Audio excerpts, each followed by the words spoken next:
Hello, everyone. Thank you for joining us tonight for this Dudley Town Common Community Meeting.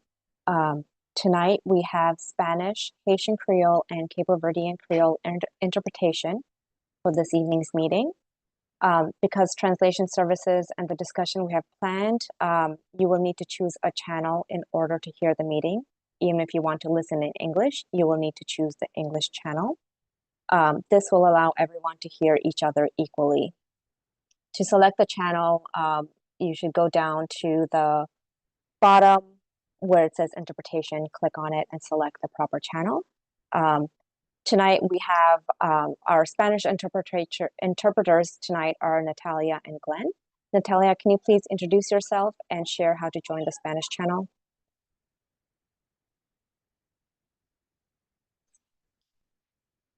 Yes. Oh,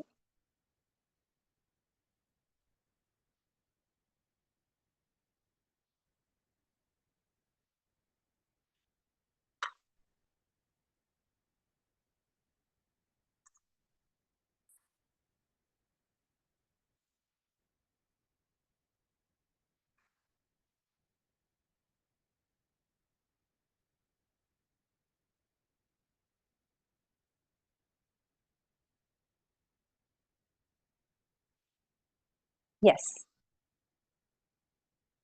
Okay, thank you. Our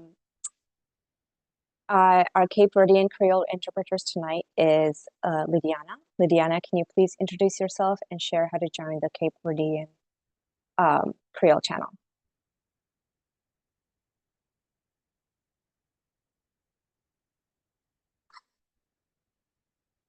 Lydiana, we can't hear you. You may be in the Cape Verdean Creole channel. If you could switch over to the English channel, we'll be able to hear you. There you go. Thank you.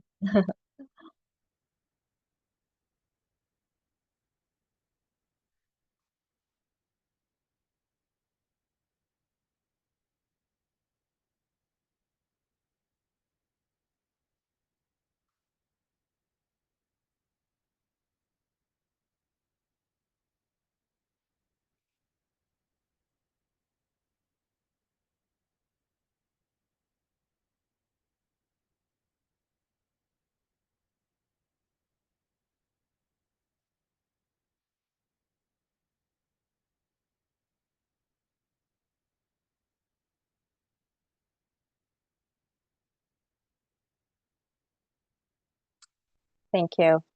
And our Haitian Creole interpreter tonight is Anthony. Anthony, can you please introduce yourself and share how to join the Haitian Creole channel?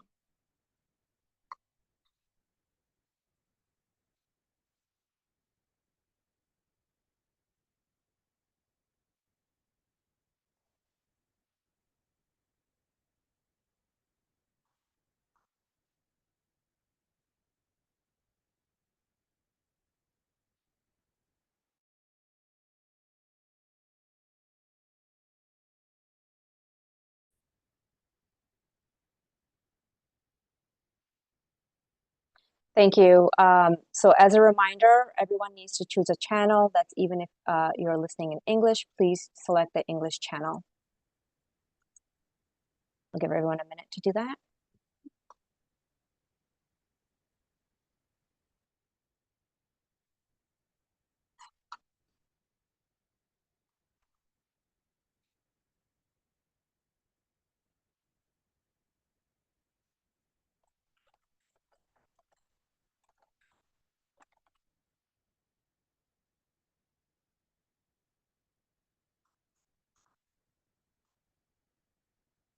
Okay. I'm hoping everyone got to the right channel. I'm going to go ahead and get started. So welcome everyone to this meeting. Oh, I think Anthony, you need to switch over to the Haitian Creole channel. I can still hear you. Thank you.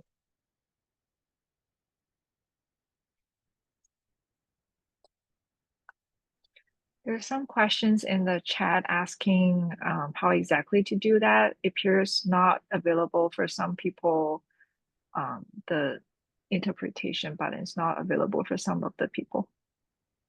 if you look at the bottom of your screen, between the breakout room and the raised hand, there's a button there. Click on that and you'll be able to choose the channel.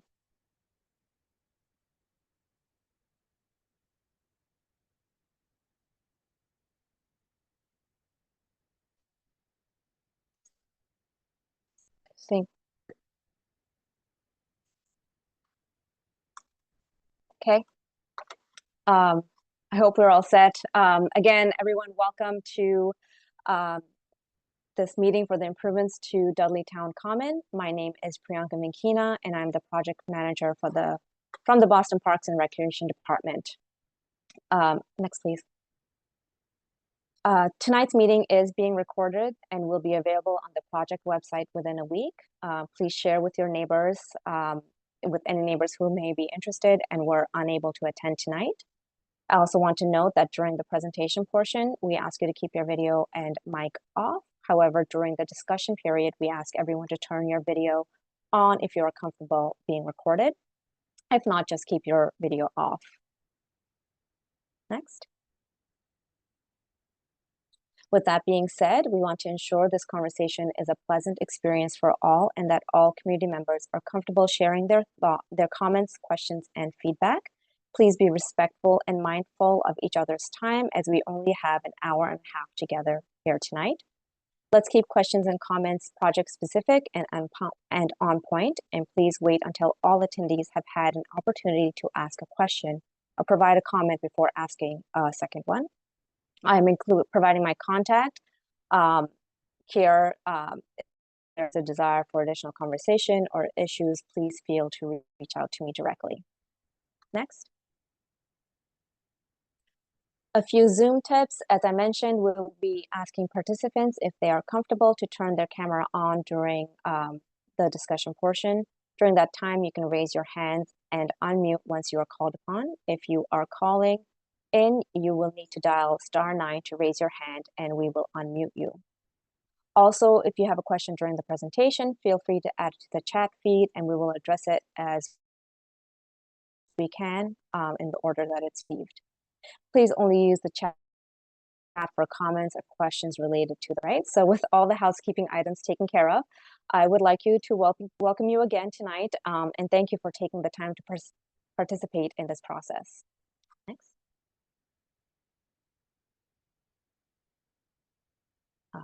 Next again. So tonight's agenda includes an introduction to the design team, project overview, a presentation, listening and discussion, and then closing remarks and next steps. Next.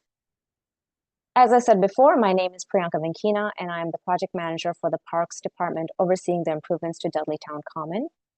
Also from the Parks Department, we have Michael McMillan, our outreach coordinator. He's an excellent contact for any current issues or questions regarding community groups. Our design team for the project is Carly Cottrell. From their office today, we have Leah and Echo. And our team also includes DSNI. DSNI is a sub-consultant to Carly Cottrell and has been critical in gathering community input by canvassing with surveys and connecting us to various community events such as the farmers market and the sustainable development meetings. We are thrilled to have DSNI as a part of our team. Next.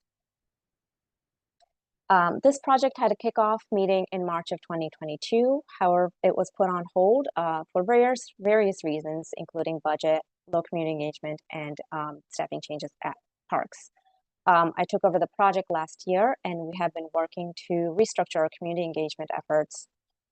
We have attended a farmers market in June to gather input on the site and to help better understand the needs and issues of the park, which is why we are here tonight as well. Our funding consists of a capital funding commitment at $1.13 million. And the community engagement will go through September. After tonight's meeting, we will, with the information that we've gathered here and from the surveys, Carly Cottrell will go to the drawing board and produce several schemes to present at the community meeting on August 28th, which will be at the farmers market, as well as the sustainable development meeting that same day. And then Carly Cottrell will go back to the drawing board and create a final proposed drawing based on the feedback we gather at those meetings. This final scheme will then be presented at the Sustainable Development meeting on September 25th. and then Carol Cottrell will begin construction document production. Next. We get asked a lot about how we design parks. There's a lot of considerations guiding public park design, which include community input, such as tonight and the surveys that we've been conducting, but it also includes safety and regulatory guidelines, City of Boston priorities, and parks and recreation goals. Next. During project planning, we prioritize expanding park access, addressing equity and climate resiliency, promoting public health, and building strong communities. Next. We also prioritize park-specific goals which overlap with the city priorities and include the creation of parks which are accessible and available to all, provide diverse and balanced programming, promote meaningful and inclusive community engagement, create adaptive and resilient landscapes, and promote connection within the neighborhood and the broader community. So with that, I'm going to turn it over to Leah. Thank you, Priyanka. It's my pleasure to be here, and I'm very appreciative of all who made the time. I know it's not easy at the end of a working day, so thank you for your time. So tonight we will be presenting some of our analysis of what we call Dudley Town Common, which refers to two sites. The northern site at the intersection of Dudley Street and Hamden Street, which you see at the top of your screen, and the southern site, which is at Magazine Street and Dudley Street with Blue Hill Avenue. We'll walk through the existing conditions of the park, some of the concerns that come up when we look with our landscape architecture glasses at the park, and then primarily try to prompt you to give us feedback about what your priorities are for these two places and how we might improve them. So bear with us, we have rotated the orientation of the plan just so that we can see it more clearly. This is the southern site. So we have Dudley Street here at the top and Blue Hill Avenue at the bottom.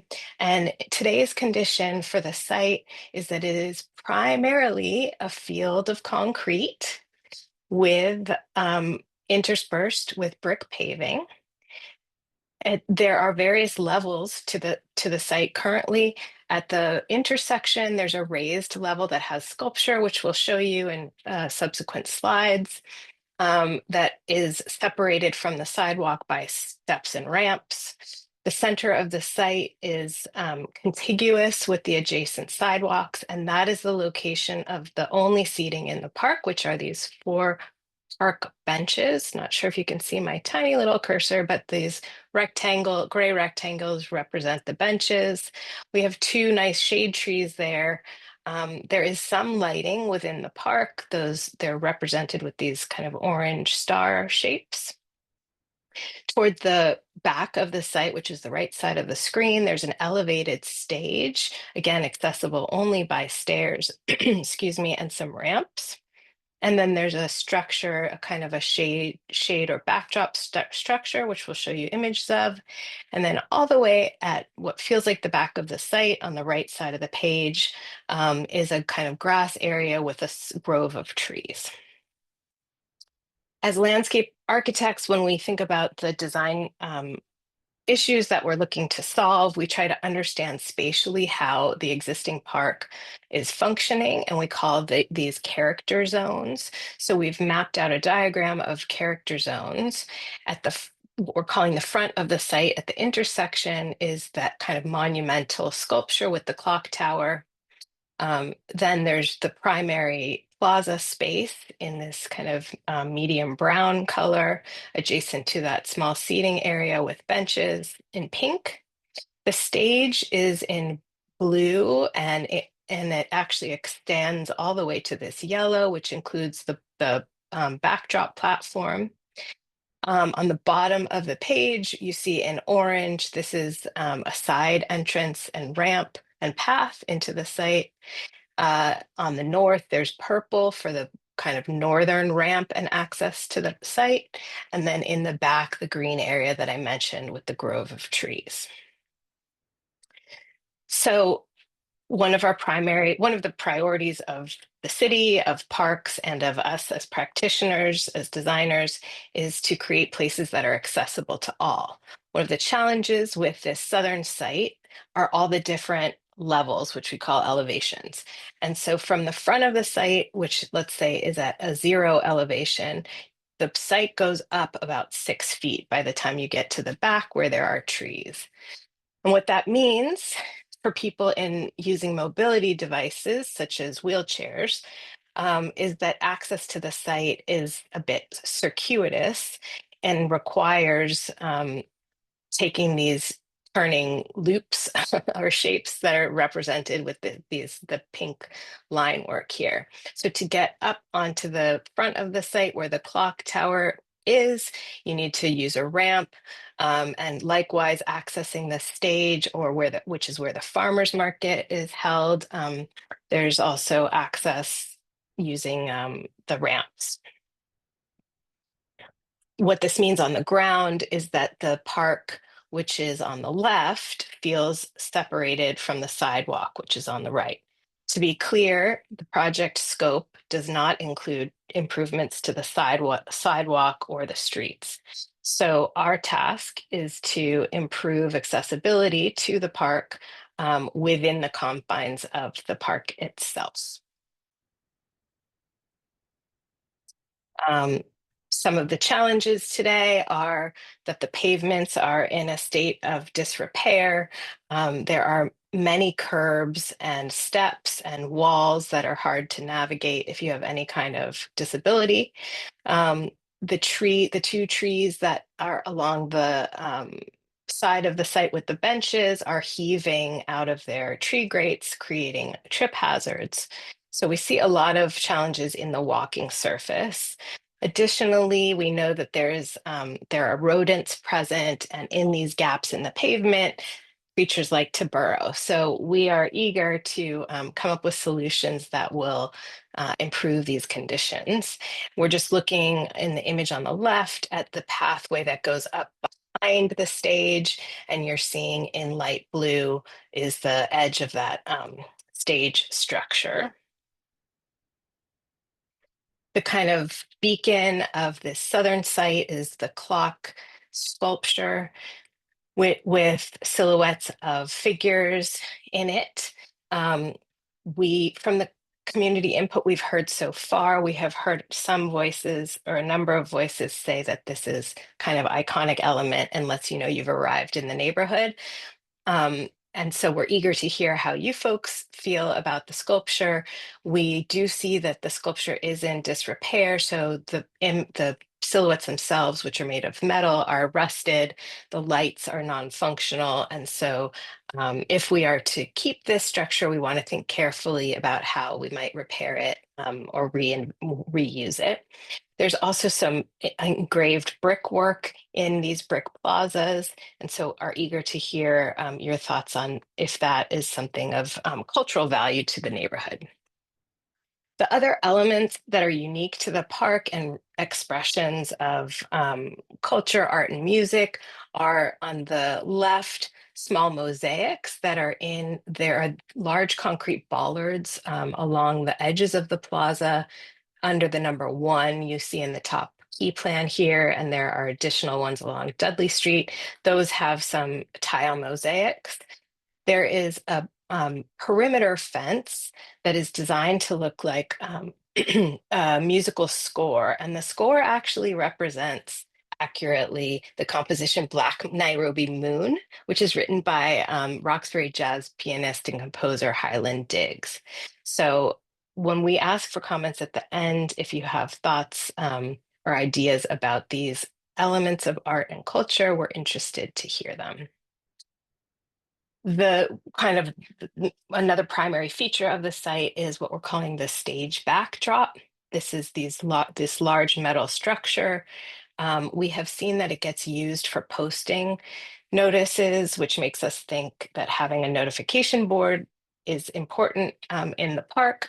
But again, access to these various levels is a bit challenging given the current design. And we also know that the concrete is in some disrepair. So there's differential settlement and gaps in the paving. Just back to that overall plan. So what we'll do is we will listen to Echo, who will share with us our analysis of the northern site. And after that, we'll circle back, remind you of some prompts, and field your questions. So with that, I'm going to hand over to Echo Chen, my colleague. Echo, take it away. Yeah, thank you, Leah. So for the north part, again, this plan is not oriented to the north to the up, so to fit in the proper paper size. So from our conversation with the communities, we heard many comments saying like this site is much less used than the south part, just because it's so much higher than the pedestrian elevation and feel segregated for people who pass by because of the current materialities on the pavings and also the sloped planting situation. And for now, if we start from the lower right, that's where the big arc sculptures, the kind of same language as the big clock without an actual clock in the north side. Next to it, on the middle of the page is the bus stops with 2 shade structures and 6 concrete bowlers with a few street lights along Dudley Street. And moving into the park, this is a space mainly occupied by lawns with the trees, with a center of brick paving gathering places. And the 3 colorful items on the brick is the mosaic animal benches. We wonder like if that means any special to anyone's childhood memory, because we heard many fun stories from the people we've been interacting with. And around these brick gathering places is surrounded by a few other mosaic pieces. For example, the circular concrete bench seatings with the mosaic words on the facade. And on the top, the white filled arc structure that is a globe chair. And starting from there, the elevation starts to drop down to back of the site and also to the Hampton Street pedestrian. So it's connected down by the sloping plantings, which is in the olive green colors, and and also connected by the concrete steps. If you go to the next page. And again, this is the same graphics as the character diagram we saw for the south side. We use the same color codings so people can easily compare between the two. Same as the north, same as the south, there's the big red on the lower right, represent the iconic art structures indicating people the existence of the park here. And the pink is also gathering places, which is the bus stops. And then the green is the lawns with the darker red in the center, representing the major gathering places with the brick pavings and the animal benches. The blue is again the concrete benches. The yellow is the globe chairs, and then the tan yellow color is the sloped plantings with the orange, the concrete steps going down to the Hampstead Street. Going to this next page. The most prominent problems that jumps out to us is actually at the intersection where the big art structure is. There's a concrete ramp and concrete steps going up to it. First of all, this is not a ADA compliance slope, which actually changes the elevation dramatically from Hampstead Street to Dudley Street. Second, with the time going by, the ramp paving has been settled unevenly a lot. So if you see from the other side, which is on the left image on this page, you'll see a big crack, which causes the trip hazard along the edges. Together with the materiality of a lot of concrete in your face, it actually creates a very unwelcoming edges when people cross from the other side of the streets, especially for those in wheelchairs or anyone with disabilities. This is a corner that is almost impossible to land on. So we welcome your ideas and comments on how we can best improve this corner, because we definitely want to make this corner more engaging and more less harsh for people come and go every day. Next page, please. We also see many planting problems on the site. This is a picture on the north of the park where the grading start to fell off to the other side of the property. We saw the overgrown plantings with erosion problems. And if we go to the next page, on the west of the site, there's plants already dead and has been cut down.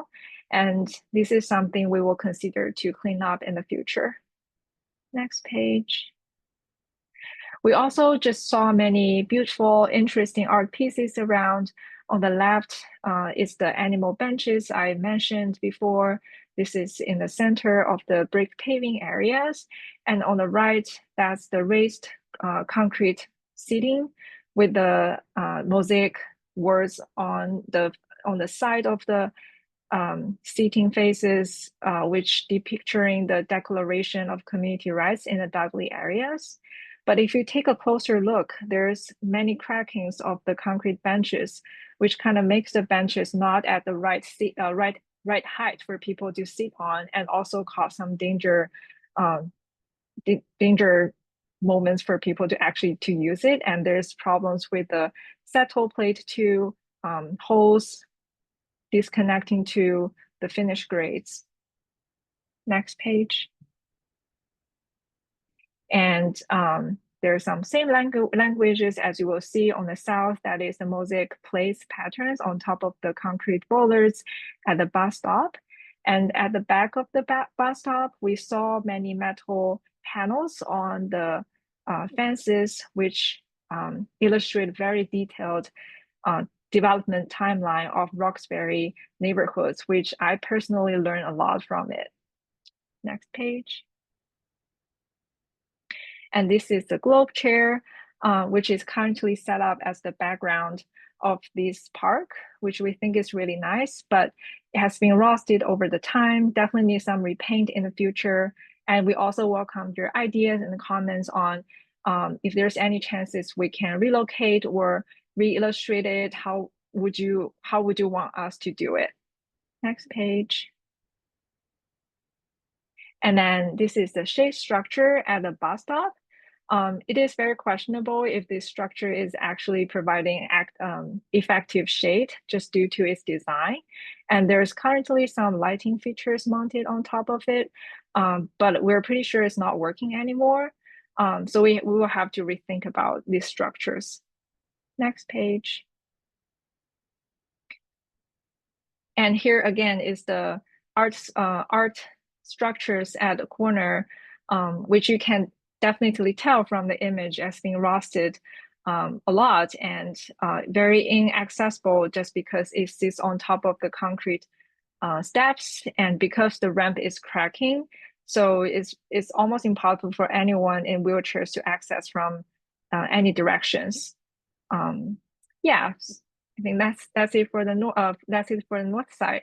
I think there's some similar problems with the south as well. Is we are missing enough seating areas here, except I don't think there's any seatings at the bus stop right now. So the only seatings is the concrete raised the concrete seatings, the globe chairs, maybe the 3 animal benches in the center. So we're really looking forward to adding more furniture to this site as well. Leah, I'm gonna turn it back to you. You're muted. Thank you, Echo. I think we are eager to hear from you all, and we are happy to flip back and forth to previous slides if there are things you'd like to see again. The questions that we're hoping you could address are, what would you most like to see improved at the park in the redesign, both the north and south? how do you currently use the site, or sites, or how would you like to? And if there are elements of cultural significance on the sites, we'd like to hear about those particularly as well. So we're Um, happy. Before we start our discussion, listening discuss section, I'd like to invite any counselors or representatives that are here on the call tonight to say a few words if you like.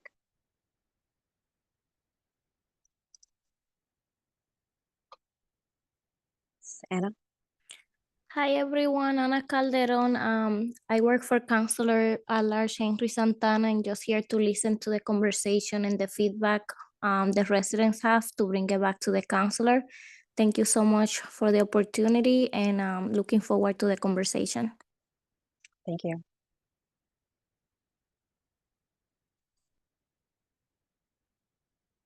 Anyone else? Okay. Carl, your hand is up. Let me unmute myself. Hi, good evening. Thank you so much for having this meeting because this is both sites are very, very important to the citizens of Roxbury because Hampden Street, in my opinion, is probably the most used street for entering and exiting Roxbury. I would say to you even more so than Washington Street because a lot of people don't want to have to go through the square and deal with the lights. So, if you go towards St. Patrick's, towards Hamden, or come off of Melnia Cass during the morning or the evening and just see the amount of traffic that is coming up Hamden, that's very, very important focal point when you come up to these sites because it sets the tone for the whole neighborhood. And I mean, let's be honest. Once you get off of, if you're at Mass Avenue on Melnia Cass and you have to come up to Hamden, there's really nothing pleasurable to look at. I mean, some of the townhouses on the right are maintained nice, but when you get up to the residential main business area residential, at least this is something nice to rest your eyes on. And as I say, it sets the tone for the area. So I think this is a very important meeting. And it's funny, Echo said if you have any childhood memories of the benches or what have you. And I have to tell you, I'm 75 years of age. I've been in Roxbury for, oh God, maybe 50 years. And I can remember, it's my childhood memories. I had an uncle who was a policeman at the police station right there. So my aunt in the 50s used to use his car, drop him off, and she would take us to the beach in the car in the morning and come back and pick him up. And we would sit there. So I can remember the the intersection of Dudley and Blue Hill used to be a gas station when I was a kid. And then when the gas station left, that became a parking lot for when it was do you remember, where the St. Joseph's aged home was behind the church that is now just an empty lot? That was a nursing home, and that became Roxbury Community College. So that lot became a parking lot at one time. So your park there is a great improvement. And I can remember when you added the park, it was like fantastic. And it still is because, as I said, it's a very important focal feature for our community. One of the things I So, want to ask you oh, is, when they put up the sculpture, I remember when they put up the sculpture, they were wonderful. Of course, they were freshly painted and the clock and everything. But I do remember, the figures that are on either side of the clock, they were mobile at one time and they used to turn. And then I don't know what happened. Somebody wanted to add speakers. And when they added speakers to the columns where the figures are, that stopped the figures from turning because, that mobility used to add an extra feature to the sites because, how can I say it nicely? Um, you know, like if in the middle of the summer it's dead and it's just because it just, I think, as you said, it's rusted out. And when you get something that draws your attention, and I also think that maybe at night, if there's better lighting, because when you get up to when you stop at the traffic light in front of St. Patrick's, that area at nighttime is kind of ghastly, and it's just, I don't know, it's just, there's nothing really attractive. I mean, the parks are there, but they're not visible as you would, I would hope to that would be, Yeah. Also for a safety feature too, because I don't want to get into this, but we're in that area where there are a lot of homeless, and homeless people have the tendency to want to come up the street and hang out there in the evening. And I think that makes a lot of people leery about walking in that area. So I know I'm just saying that softly, I mean, I hope you can understand what I mean. I think, yeah, I think you've made, so I've heard some great points that you've made. And I think we've actually received a bunch of feedback in those surveys, and it does seem for sure like visibility and lighting is a top priority. But it's very interesting to hear you talk about the animation that came from those sculptures, which it's important. I also appreciated hearing you talk about the visibility from vehicles as well as pedestrians, and that they're becoming a rival for the neighborhood. So it seems like an important thing to keep that sense of arrival, Yeah, kind of framing the entrance to the yeah. neighborhood, and to think about how, if we continue to use those sculptures, they can be improved upon, and perhaps we can bring back that Yeah. the element of movement. Right. And Leah, may I tell you that one of the biggest problems that I get all the time, that I perceive,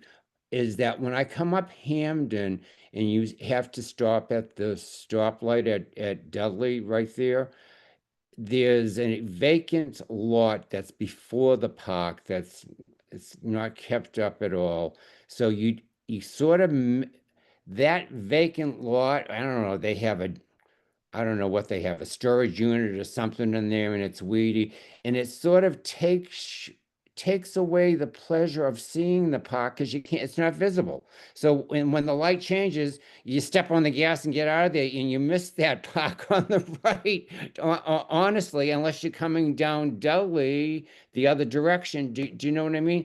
And during the day, as you did say, all the actions at the other park, I don't know whether it's because it's larger and it's in two main intersections, and people use it to cross more so, whereas they don't use the other one to cross. I mean, you do occasionally see people sitting in the other thing, but not as much because I don't think there's much shade there. Um, there's They, that, and I also, there were trees there at one time, and as Echo said, they've been cut down and what have you. Mhm. And I don't know. Carl, I'm You going heard to enough of me. I could go. yeah, I'm going to interrupt you just for a little bit, as we do have other questions and hands Yes, raised. yes, yes, yes. Thank you. Thank you for your input. Thank you. I'm going to go to the chat next, and then Sean, I'll come to you. Susie has a question. Susie, do you just want to pose the questions or do you want me to read the chat? I can read the chat. Susie's question is more shade and natural elements, stone benches rather than concrete, grass, natural slopes rather than steps, lighting for nighttime. To answer to the questions. Mostly, question two, mostly just use it as a pass-through because it's not very inviting.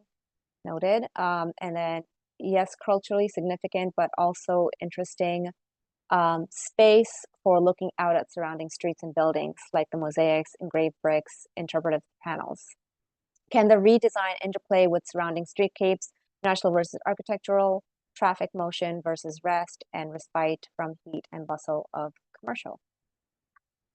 Thank you so much for those comments. Did you want to take a stab at the answer there, Leah, on the last question? Can the redesign interplay? Yes, and I think that's one of the things that we notice, particularly on the north site, is that there are physical barriers to entry to the park, and so it feels quite separate from the adjacent streets. And what we've heard is that it's not particularly inviting, and so and that is one of the main challenges that we're looking to address. And sometimes the way to do that is about how you actually treat the edges, whether they're fences or they're more open and kind of permeable like they are on the south. um, Also providing, I think we were quite aware of the exposure and feeling that there's a lack of shade on both of those sites. And so making places that draw you in because of their shade cut tree cover, and also furnishing is often a way, drawing people in, places that you actually want to sit and stay. So thinking, something we always think about is, does it make sense to have furniture that would allow you to sit and read a book, tables and chairs, or things that are other than backless.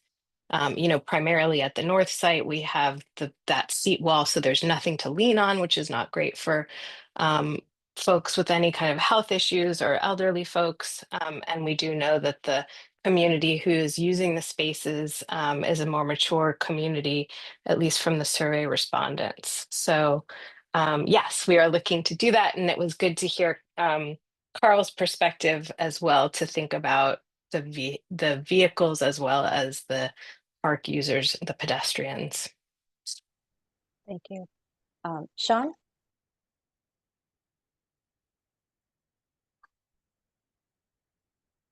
You might be on mute. Can you hear me? Yes.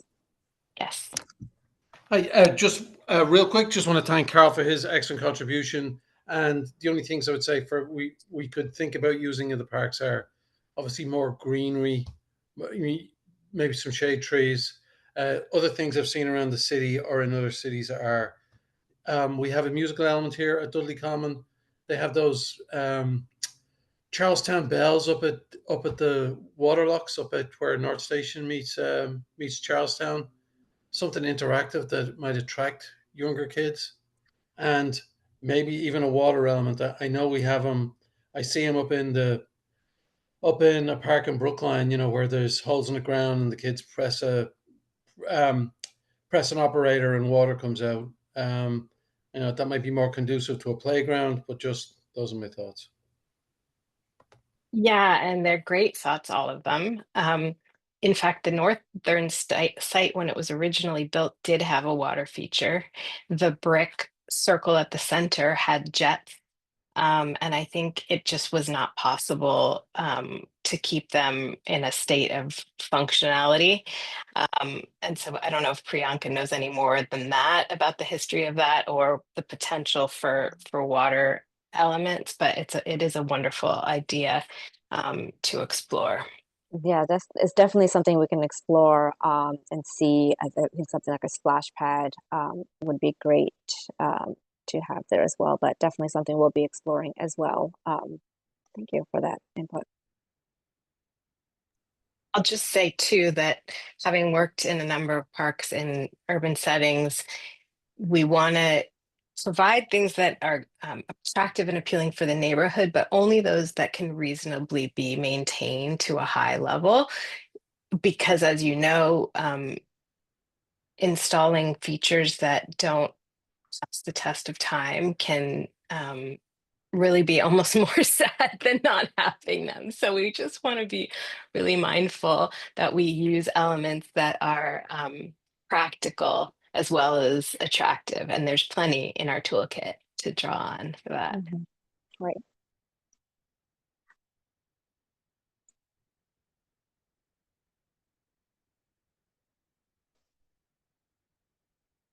Are there any other questions, comments?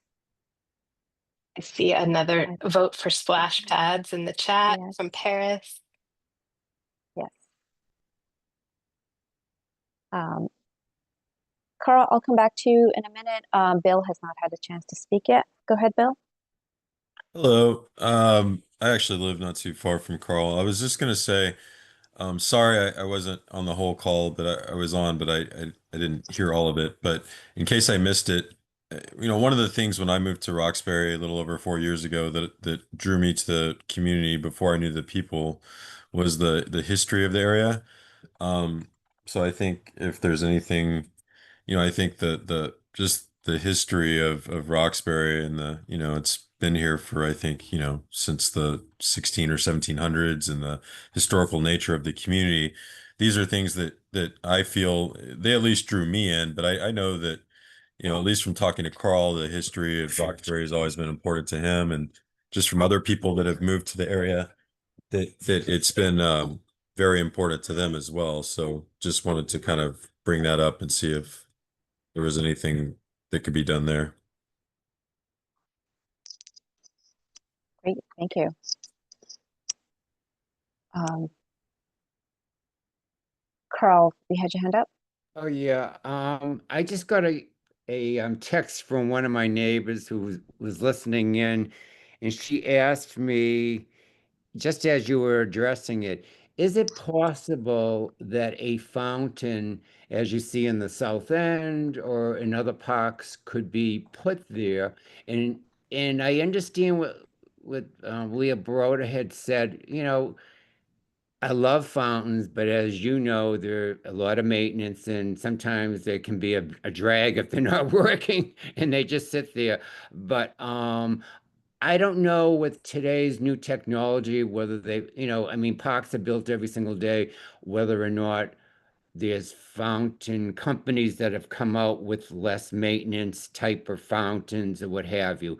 And so hearing what this conversation is about visibility and thing, and how I kept on saying how when I come up Hamden Street and I get to Dudley and you miss the park on the right-hand side and you're sort of focused on the light and some you brought up about the steps on the right there that are very steep and what have you.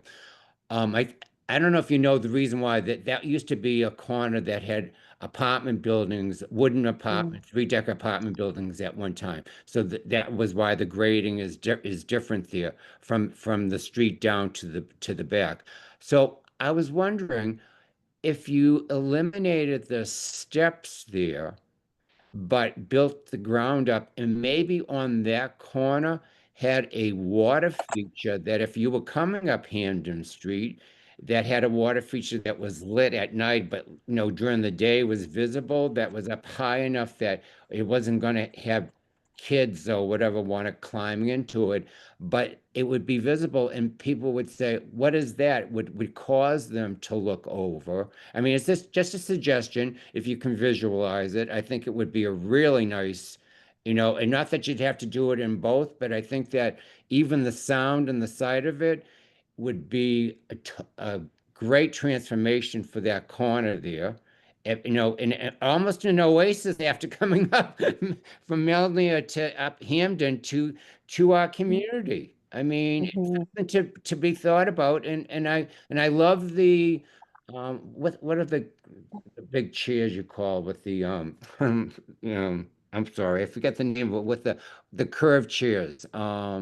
Adirondack chairs? No, no, no, hun. The chairs that are there on that park that are like the global chairs Oh, that the we globe. yeah. Yeah. Mm, So, when I look at those chairs, I see the back that look like trellises almost a little bit, and I always wonder, was it meant to have vines growing on those or something, just to take the hardness away from it? If that's another thought. Keep the yep, branches, but use that iron structure as a like a trellis type of thing. thank you for that input. I think having a water feature like a fountain is it is not something, as Leah mentioned, something easy to maintain. Even with any new technology that I know of, we will explore some splash or water elements like an interactive splash pad.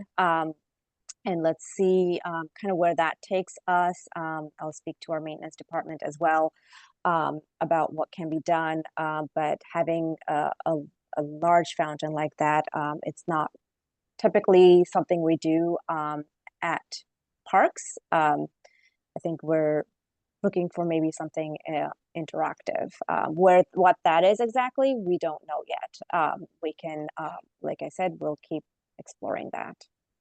But I think one of the ideas that I really appreciate that you brought up, Carl, was transitioning that corner instead of forcing it into stairs and ramps, make it more about the visual impact on the corner, that's something that will draw you in, but not necessarily that you have to navigate in and up through. So we've been on the site a number of times, but I think a number of us had that same reaction, which is this is torture to try to get up there right at that corner. So maybe the solution is in making it more of a solution that's visual or sculptural, or even something with movement or light. So those are all great, I think, really great suggestions. So it's really nice to hear. Can I ask the one more idea. question, please? I do want to let Paris have a chance, and then we can come back to you, Carl. Thank you. Yes, I don't know if you can see me. I did try to unmute the camera and the microphone. I've lived in the area off and on for about 4 or 5 years, and I do know about the history of Roxbury, just the cultural significance of that particular place. And I've seen a lot of transition go on as the area has been gentrified. Insofar as making it visually impactful, there is a agricultural concern directly across from that area on the south side of the park that maybe is driven by students. And then further up the block on Dudley, there is if not Dudley, it's no, it's not on Blue Hill, it's on Dudley. Further up, just before the laundromat, I think there is a program that's community facing that deals with agriculture and planting of gardens and that kind of thing. Maybe we should tie them into this project so that gives them a stake in the whole operation, because it's just down the street from their concern. Okay. And then that way we have direct community input from not only the residents, but from the youth who participate in the agricultural program there. And I think you get a lot more buy-in to that, and perhaps occasional maintenance of any type of plumage or flora that you put in there that could be on a semi-annual basis or perennial, tulips or something to that nature, kind of to spruce it up, add color, and bring attention and eyeballs to the site, along with the bench, which obviously stands out with the map. I think that's going to be very, very helpful. Those are great ideas. Is that the food project that you're talking about? Say that again. Is that the food project that you're talking about? The food project is further up, I think, on the, yes. But I know that, there are edible plants that are also, appealing too. So, and again, further up on Blue Hill Avenue, there is the kitchen where they try to teach the youth how to cook healthy, and maybe tie them into it so that, this garden, so to put, can generate herbs and things like that can be used in their concerns as far as trying to teach the youth to, maintain a healthier diet and that kind of thing. Kind of like a community garden type of effort, so that you got not only the perennials, the tulips and other flowering plants, but you may have some herbs that could be planted there as well, or spices that could serve a purpose as well. So, you get twofold for one. You get the aesthetics of the foliage, and then you also get the edibility, healthy edible byproducts of the plants and things that may be planted there. Thank you. Yeah, I'd love to reach out to youth and get their input on the site. Doesn't have to be just related to their food projects or anything. It could be they want a space to come hang out. I think it's a little bit difficult turning the space into a community garden in terms of maintenance, but definitely it'd be worth it to have a conversation with really the entire committee is what we're looking for. So thank you for those connections, and we'll reach out to them. Thank you. Carl, you had another question?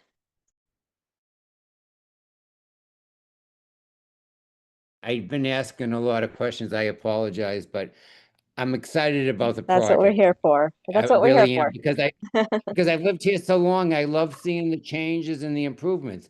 So one of my questions is on the park that's not that used that much, and it does have the statues. Why is there not a clock there like the other one has? Do you have an That's a answer? great question. I don't have an answer. It Okay. could be that they're so close. This is just me guessing. It could be that they're so close that it makes. Okay. I don't know. That's just Yeah, me guessing. no, that's fair enough. But here's another suggestion that, something for constructive criticism, something to think about. So as a child growing up here in Roxbury, we had what you see in a lot of older towns, sidewalk clocks, that you would see out, like I think there's one up on Boylston Street at the corner of Boylston and Mass Ave.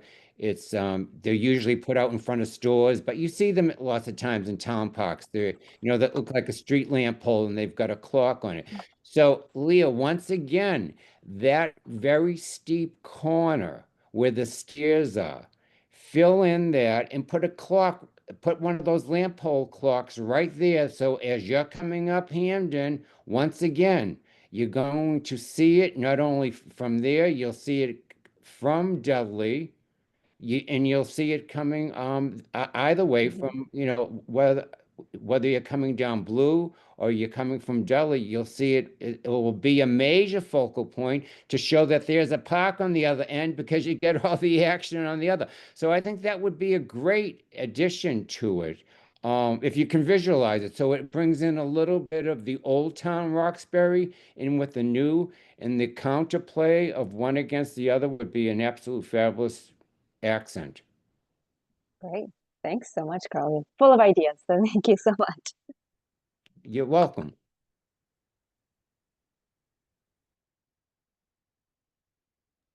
I guess just to go back for a moment to Paris, to the conversation about community engagement, we are really eager to get folks involved. And so I think Priyanka said to reach out if you have specific contact people that we can connect with, because those were some great ideas. And we know that parks that get special attention and love from community members, they just are different. They're different because they're occupied, they're beloved, and people invest their own time into them. It's hard to rely on that as like the source of maintenance for things. So we don't want to put in things that we couldn't take care of if times change and organizations shift. But I think making that kind of connection is so great. So yeah, we're really eager to reach out, if you have any specific contact people or contact points. Um, Unfortunately, I don't have any specific named individuals. I know of the entities themselves. yeah, we'll look at those. Website. We can. We'll look at those. Yeah. Yes. Yeah.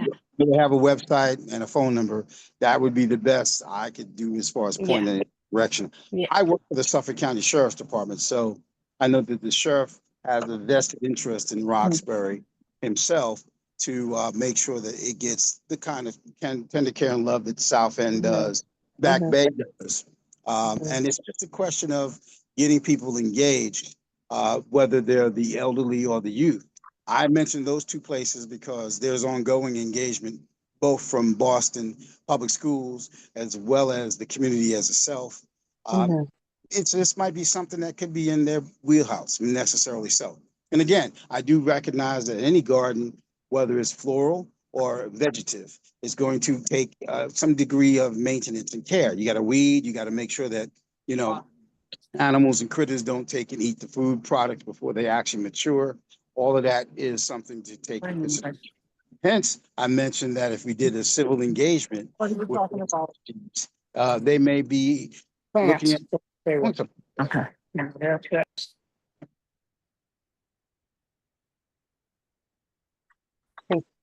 Thank you. Michael shared his contact in the chat, so you can reach out to him as well with any information on community groups or for community groups. Thank you. Nadine, I see you have your hands up. She has to unmute herself. Oh, Can you no. hear me? Yes. Okay. Hi. First, I'd like to say thank you to Carl for asking my question. I had the suggestion of the fountain, and but my name is Nadine Riggs. I live on Winthrop Street, and I'm a neighbor of Carl and Bill's, and grew up in Roxbury.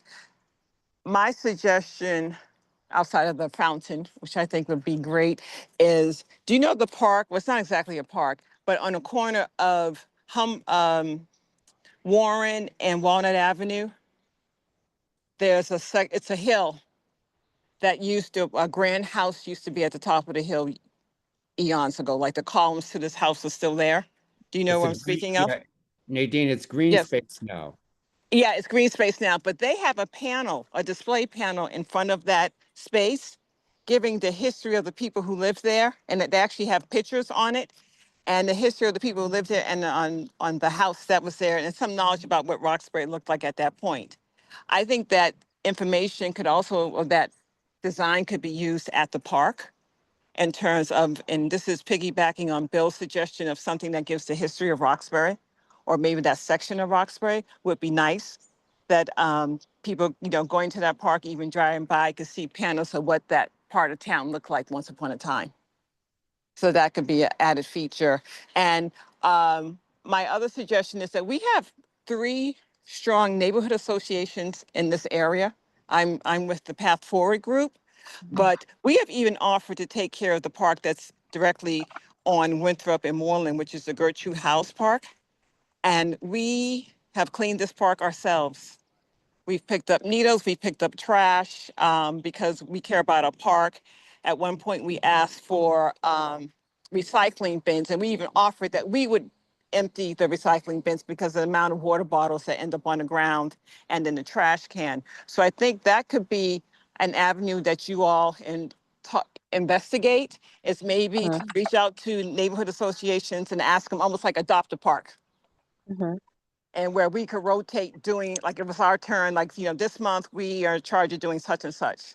Because the groups here, we do care about our green space. Yeah, no, that's a wonderful suggestion. We have at other parks definitely have MOUs, MOAs with different groups to help with the maintenance of the park, especially if it's a heavily planted park. Is just something our maintenance department just doesn't have the resources to do. But I'll reach out to you, Nadine, and let's start a conversation. Okay. Yeah. And go fountains.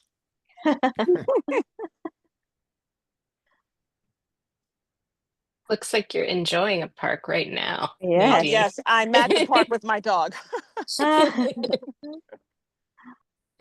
Well, thanks for making the Thank time you. to get on this call. Oh, no, way back when I was part of the community, when they renovated the Gertrude House Park. And unfortunately, during that time, none of us had dogs. So we did think about putting in a dog park, but I'm here in the park with the dog. But it's a beautiful park. I'm saying we take care of it. We pick up the trash. We call when we see needles and other, undesirable things on the ground. Because it's a great space. Great.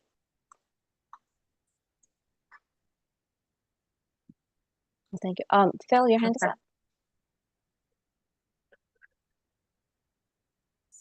I'm sorry, that was a mistake. Okay. Sorry. Sorry. Any other questions, comments?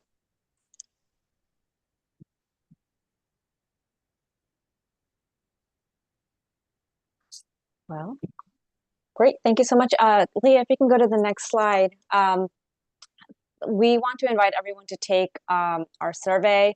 You can scan these QR codes right now with your camera, your phone's camera. It should be up on the website as well. The Take Survey button. And I want to invite you all to attend our next community meeting, which is August 28th. We will have an in-person meeting at the farmers market, and we will also have a meeting at the sustainable development meeting the same day.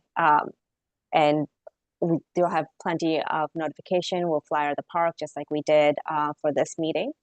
But with that, I want to thank you all for your time tonight. It has been great listening to all the comments, and see you at the next meeting. Thank you. Thank you. Thank you. Thank you. Great night. Bye. God bless everyone. Thank you, Ingrid.